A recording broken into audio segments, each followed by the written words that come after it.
Nah, kita sekarang agak ini dikit kan, agak naik sedikit ya, agak helikopter dikit nih ke Siap. bisnis secara kuliner secara umum lah kan. Ya. Gitu. Kita kan dari kecil makanya di Klaten kayak yang Kenny bilang tadi ya udah belasan tahun gitu ya di Klaten gitu. Makan macam-macam makanan kuliner gitu ya kan. Ya. Kalau aku sendiri sih merasa sebenarnya secara cita rasa itu punya potensi ya untuk diskalakan, scalability-nya tuh cukup gitu, masih bisa punya potensi gitu secara kualitas taste-nya gitu ya, dan affordability-nya kan juga membuat jadi bisa kompetitif juga kan ya kan. Iya. Nah tapi kalau Kenny melihat sendiri, menurutmu apa Ken yang masih kurang gitu dari kuliner-kuliner di tempat kita itu yang membuat belum bisa diekspor gitu ke kota-kota yang lain, ke kota-kota yang lebih besar, yang marketnya lebih besar, sehingga kayak misalnya Boyolali gitu ya, soto seger Boyolali gitu ya. Ya. Nah itu kan membawa nama Boyolali. Kalau Klaten menurutku ya, nggak tahu, ini menurutku cukup objektif meskipun aku orang Klaten ya. Tapi soto-sotonya kan, itu yang di pelosok-pelosok yang nemu-nemu baru-baru itu kayaknya itu rasanya ajaib nggak sih? Iya. Iya, Soto gedek itu ya, soto gedek macam-macam ya. favorit kita. Mm-mm. Ya. Kenapa kan nggak bisa diskalakan gitu kan? Apa ya kira-kira? Kalau menurutku ya, kita bicara soto lah ya, misalkan. Misalnya salah Karena satunya. aku juga penggemar soto dari kecil tuh pasti nyoba sana, nyoba sini gitu kan. Bahkan Iya. waktu ketemu Mas Yoga sendiri, kamu tahu soto ini nggak? Oh tahu ya. Sama-sama penggemar. Salah satunya soto gedek itu. Mm-mm. Kalau menurut saya mungkin regenerasinya kurang Mhm. gitu. Jadi para apa para penggerak soto-soto ini nih kemungkinan itu sudah resep turun temurun gitu loh. Mm-mm. Dan kalau yang aku amati, ini yang dari mata saya ya, Mm-mm. eh, apa namanya, masih banyak yang istilahnya kalau di Klaten itu yang megang sendiri sotonya itu masih generasi orang tuanya gitu loh istilahnya. Ya. Jadi masih sudah istilahnya sudah umur di atas 50 mungkin. Nah, itu yang jadi pertanyaan saya. Kemudian generasi berikutnya apa yang what can you do about it gitu loh. Itu kan sama kayak bisnis kurang lebih ya, bentuknya kan sama kayak yang saya jalani. Mm-mm. Ibu saya jualan pakan ayam gitu. Nah, itu akhirnya jatuh ke diri saya, what can I do about it gitu. Mm-mm. Akhirnya kan saya yang menggerakkan, oh ayam, pakan ayam, berarti potong ayam, setelah potong ayam, goreng ayam gitu loh. Mm-mm. Nah itu yang aku lakukan. Nah kalau di Klaten sendiri, ya kemungkinan itu benar regenerasi satunya. Terus kemudian yang aku lihat mungkin kemampuan bersosial media juga ya, Marketing ya secara general ya. marketing saja general. Yang dimana padahal kalau kita mau teliti betul-betul, sebetulnya sudah banyak akun Klaten itu yang followernya sudah sampai 100.000 lebih. Oh ya banyak. Mm-mm. Ya, misalkan kabar berita apa atau salah satu yang Kabar aku sering Klaten. pakai itu kabar Klaten. Nah, Iya. itu aku sering pakai loh untuk promosikan Kokoruyuk gitu loh. Mm-mm. Dan pada saat pertama nemu itu aku ya kaget gitu loh. Ternyata orangnya banyak juga ya di sini yang main sosial media gitu. Mm-mm. Nah, PR-nya adalah bagaimana usaha-usaha yang inherited tadi, yang Betul. turun temurun tadi, yang sudah lekat sama Klaten, itu dimodernisasi kalau menurut aku Mm-mm. gitu, dibawa dengan bungkus yang baru Mm-mm. tapi dengan cita rasa yang sama gitu. Jadi mau di Klaten ataupun nanti sampai soto itu di Jakarta rasanya ya sama gitu loh, ngebawa itu ke sana gitu.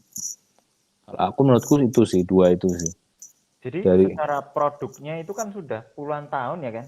Iya. Kalau dibandingin produkmu baru 2 tahun lebih, Iya. ya kan? Iya. Kalau produk-produk yang kita konsumsi di Klaten ini kan udah puluhan tahun, Puluhan berarti tahun. artinya secara produk itu dia udah proven ya. Ya, proven menurut Proven. saya. Cuman masalah kemasannya, soal soal, Kemasan. soal manajemen dan marketingnya yang PR-nya di situ ya kan ya. Ya itu sebetulnya kembali lagi sih kepada pemilik usaha masing-masing gitu loh yo. Maunya kemana ya? Ya, karena menurutku banyak juga yang menjalani usaha tersebut yang kamu sudah bilang proven dan puluhan tahun itu sudah merasa di zona nyaman Siap. gitu loh. Terus aku dodolan ini di sini aja udah enak kok gitu, iso nyekolah ke anak ke sini sini sini gitu. Jadi Ya. dan mungkin itu menurutku ya kalau dari segi melankolinya mungkin ya kita ambil contoh ibu A gitu ya. Si ibu A ini sudah merasa ini anak dia gitu loh. Ya. Dari dia masih muda sudah diolah jadi seperti ini. Sepertinya kok nggak rela untuk di copy gitu ke tempat lain, disebar gitu ya. Mungkin kembali ke situ juga. Jadi ada sedikit faktor budaya juga mungkin dengan zona nyaman tadi gitu loh. Karena aku sendiri pun waktu itu ketika Kokoruyuk sudah lumayan jalan, kemudian mau di franchise orang itu terus terang tetap ada feeling itu. Wah gimana ya nanti kalau anakku ini dipegang sama si Pengen tetap ngecek tiap hari tapi kok franchise gitu ya. ya si bapak ini piye aku nek ngecek tiap hari kok dikira nyebelin apa gimana gitu kan. Jadi feeling itu masih ada dan menurutku di kuliner lokal seperti itu masih sangat kuat gitu. Kecuali orang bisa mengcopy, bikin merek sendiri, misalkan ya di Klaten tuh kalau aku taunya ceker lah misalkan, ceker ayam gitu. Bagaimana ceker ayam yang polosan gitu, terus ada seorang anak muda misalnya atau mungkin sudah ada ya, dikemas dengan kemasan yang lebih ngejreng gitu, menarik mata, terus dikasih value tambahan tadi, added value. Misalkan ditambahi bumbu ayam bawang atau bumbu balado. Nah, terus akhirnya tersebar di satu Indonesia, masuk ke supermarket, ke toko-toko dan lain-lain. Nah, mungkin ada yang seperti itu. Oke, menarik. Nah, kalau misalnya gini kan, aku mau ngomong kalau yang generasi kita ya kan, angkatan kita ya, sebenarnya masih milenial juga nih kan kita. Iya. Itu sudah hampir enggak. Nah, itu teman-teman kita banyak loh kan yang membuka bisnis kuliner ya. Oh, iya. Banyak aku juga lihat gitu. Ada yang fokusnya ke minuman, ada yang fokusnya ke snack, itu yang kayak kamu memang makanan berat gitu ya. Macam-macam gitu. Dan kalau aku tanya ke mereka ya, sebenarnya saat ini tuh pemodalan bukan kendala utama. Tidak seperti misalnya 20 tahun lalu waktu orang tua kita mau mulai usaha. Sekarang kan hampir semua bank besar sudah ada di Klaten dan semua berlomba-lomba menawarkan kredit segala macam ya. Apakah Kenny setuju bahwa pemodalan itu sekarang memang bukan kendala utama, dan kalau ada kendala utama kira-kira apa untuk teman-teman yang mau mulai bisnis kuliner dari awal ini, Ken? Kalau itu bukan kendala utama misalnya gitu ya, kalau setuju di situ. Ya. Kalau soal modal itu menurut kembali ke diri masing-masing ya. Yang pasti kebutuhan utama itu harus tercukupi dulu. Gitu. Kebutuhan utama baru ketika sudah ada tabungan gitulah istilahnya ya. Tabungan untuk kamu itu bereksperimen. Karena kan namanya buka usaha itu tetap jatuhnya itu kan eksperimental. Bisa berhasil, bisa tidak berhasil. Tapi dengan persiapan yang cukup, kemungkinan berhasilnya tinggi gitu kan istilahnya. Nah, kalau misalkan modal bukan jadi masalah, mungkin tantangan paling utamanya itu niat sih menurutku ya. Kalau ngomongin masalah diri sendiri, niat gitu loh. Jadi niat dan kemudian visinya nanti jatuhnya ke situ. Jadi bagaimana kamu mulai sebuah usaha, itu katakanlah sudah niat. Oke, aku niat. Memang ini bukan cuma coba-coba lah istilahnya, aku sudah persiapan, tempatnya sudah ada, modalnya sudah cukup. Nah, tinggal visinya gitu. Nah, kalau bicara masalah visi ya tadi, seperti aku kan, bagaimana sih kamu menemukan sampai sebuah misi bikin restoran ya? awalnya melihat dari kebutuhan dulu, dari marketnya dulu gitu loh. Ya, jadi kayak tadi aku bilang aku melihat ada ruang yang belum terisi di tengah itu yang mengawali sebuah misiku dan visi tadi gitu loh. Nah, kalau sudah punya visi dan misinya gitu, nah baru kita jalan gitu loh. Menurutku seperti itu. Jadi nanti bicara masalah persiapan, kemudian modal, terus manajemennya itu nanti akan dengan sendirinya terbentuk dalam perjalanan menurutku. Oke. Jadi meskipun terdengar klise ya, tapi niat itu memang yang membuat bisa gerak ya di depan ya. Itu Iya, kelihatannya klise tapi ya memang niat ya. iya harus niat dulu. Kalau nggak niat ya nanti takutnya gini, kalau udah nggak niat, misalkan cuman dikasih modal gitu sama orang tua, nih kamu tak kasih 50 juta, bikinnya nopo gitu kan. Tapi jalaninnya nggak dengan niat ya, menurutku hasilnya akan nol gitu loh. Nah, nanti ketika dia ketemu tantangan atau challenge pertama, sudah dia pasti nyerah gitu loh. Menurutku loh, kalau awalnya sudah tidak diawali dengan niatan. Gitu. Ketemu misalkan penjualan seminggu pertama kurang bagus. Kalau orang udah nggak punya niat, pasti pikirannya udah negatif. Dia pikir, bener toh, aku dari awal mikir kok gitu. Harusnya nggak buka ini ya gitu loh, udah kayak gitu. Tapi kalau memang ini mimpi dia, Ngotot ya. aku pengen bikin teh terenak di Klaten misalkan. Aku punya modal segini, aku sudah punya apa latar belakang akademik marketing.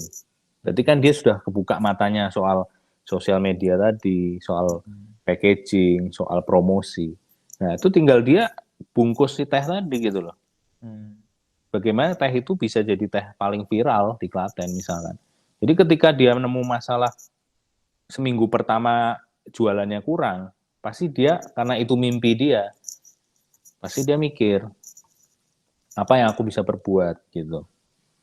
Bikin promo kah, buy one get one misalkan, biar orang coba dulu gitu kan. Kalau nggak coba kan nggak tahu, dan biasa kan kayak gitu. Terus apakah kayaknya packagingnya ini kurang menarik, nah terus dia ubah konsep lagi sedikit dan lain sebagainya gitu loh.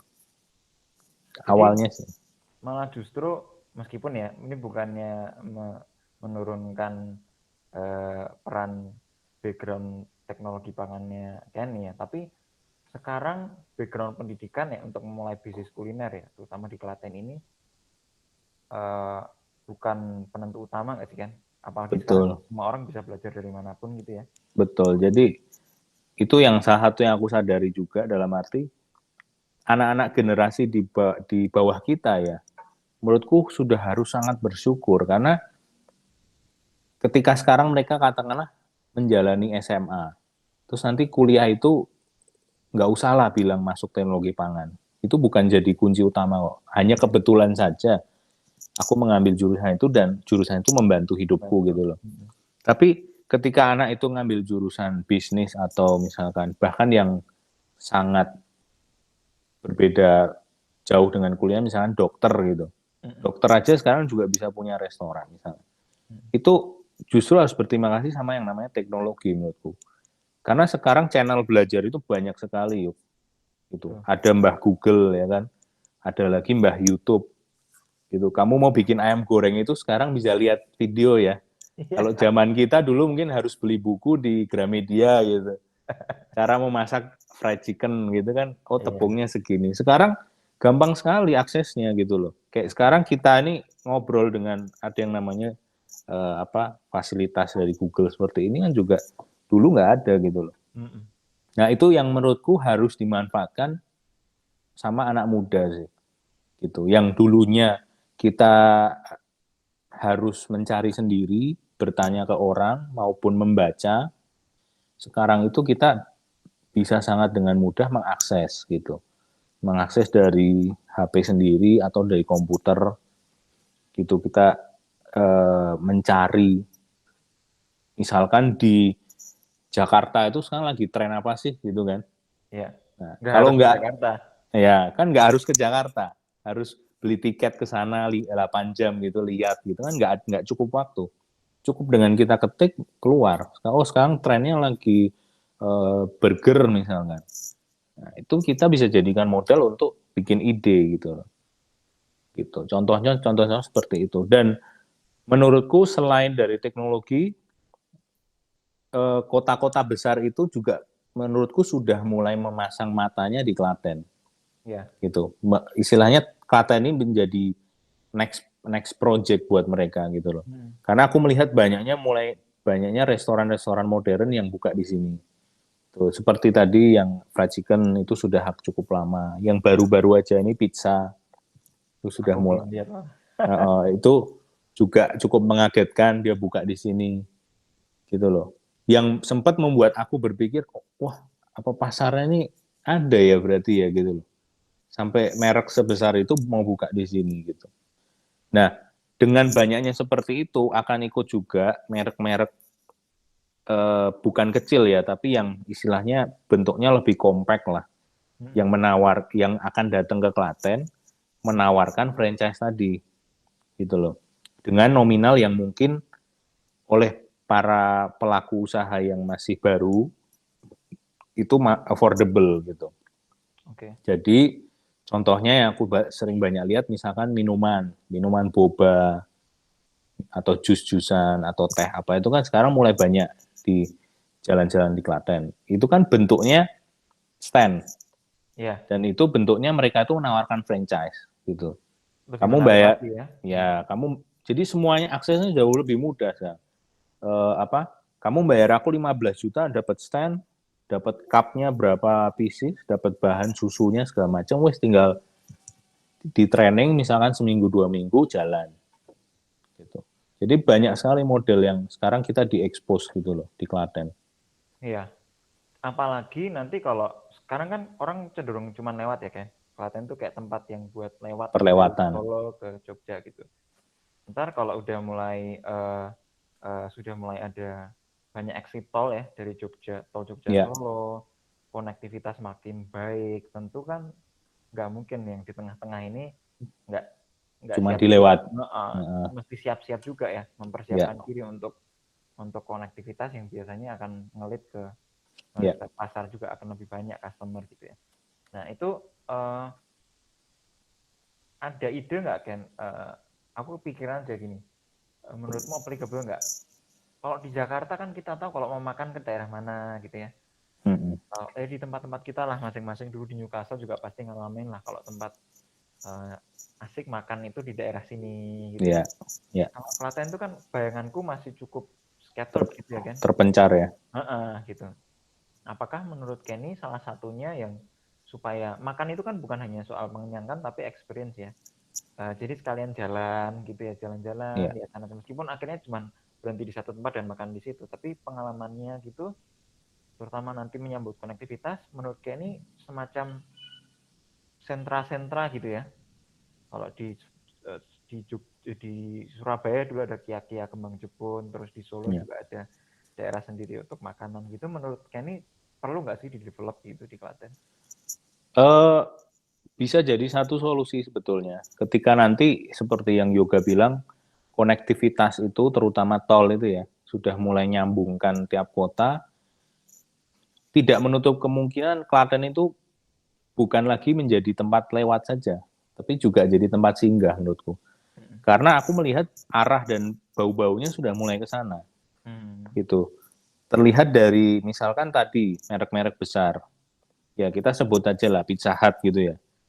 Pizza Hut itu kan merek yang sudah dari kita kecil ya dan cukup besar. Nah, itu sudah berani buka di Klaten, berarti dia lihat potensi itu gitu loh. Nah, bagaimana sekarang brand-brand lokal kemudian yang nyambung tadi mungkin ke yang resep-resep yang sudah puluhan tahun itu mungkin bisa diajak untuk memaking produknya lebih oke, kemudian disatukan di satu tempat gitu loh, menjadi sebuah food hub atau food culinary district gitu ya. Dan kalau nggak salah sebetulnya kemarin sudah sempat ada yuk di Klaten, namanya warung kuliner itu. Jadi aku nggak tahu siapa developernya, cuma ada di salah satu jalan dia bikin tenda-tenda dari galvalum ya, kemudian dibagi-bagi ke beberapa booth gitu. Di situ makanan-makanan macam-macam. Dan waktu itu sempat viral. Oke. Ramai sekali. Ada kopi, ada bahkan makanan-makanan yang bukan cita rasa lokal ya. Misalkan makanan rasa Jepang, Korea gitu mungkin ada. Dan itu rame gitu loh.